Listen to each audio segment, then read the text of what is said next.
2 చోట్ల సస్పెండ్ చేసినట్టు కొంచెం హడావిడి చేశారు. మళ్ళీ ఆ తర్వాత వచ్చేసారు వాళ్ళు పార్టీలో.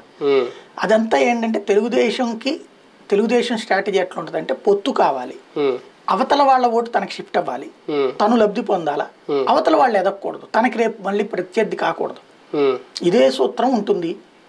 దాంట్లో పండిపోయినటువంటి భారతీయ జనతా పార్టీ కొంచెం కంట్రోల్ చేసుకుంది. ఈ దఫా మొన్నటిసారి సోమవీర్రాజు గారు కన్నా లక్ష్మీనారాయణ ఉండేటప్పటికి బాబు కోరుకున్నట్టే కథ అంతా నడిచింది. అంతకుముందు హరిబాబు ఉన్నాడు కాబట్టి ఆయన కోరుకున్నట్టే నడిచింది.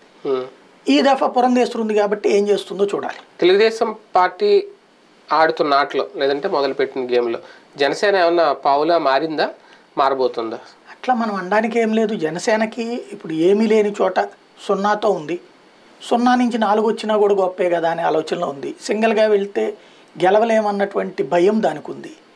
పవన్ కళ్యాణ్ భయం చంద్రబాబు నాయుడికి భరోసా, చంద్రబాబు నాయుడు భయం పవన్ కళ్యాణ్కి భరోసా. పవన్ తెలుగుదేశాన్ని నేను కాపాడుతున్నాను అనుకుంటాడు. మీరిద్దరికి లై డిటెక్టర్ టెస్ట్ కాకుండా దాన్ని ఏమంటారు, నార్కో టెస్ట్ చేశారనుకోండి, పవన్ కళ్యాణ్ నేను కాపాడుతున్నానని చంద్రబాబు అనుకుంటాడు, చంద్రబాబు నేను కాపాడుతున్నానని పవన్ కళ్యాణ్ అనుకుంటాడు. ఇద్దరు కూడా ఒకళ్ళనొకళ్ళు కాపాడుకుంటున్నటువంటి ఆలోచనతోనే ఎదురు వాళ్ళకి లైఫ్ ఇస్తున్నామని ఫీల్ అవుతారు కానీ ఎవరికి వాళ్ళు లైఫ్ తెచ్చుకోవట్లేదు. అది డ్రామా అనేది ఒక యాంగిల్ అయితే తెలుగుదేశం పార్టీలో లేదంటే చంద్రబాబు గారు వీళ్ళందరూ ఆడుతున్నది. టీడీపీలో కూడా విభేదాలు మొదలయ్యాయి అనే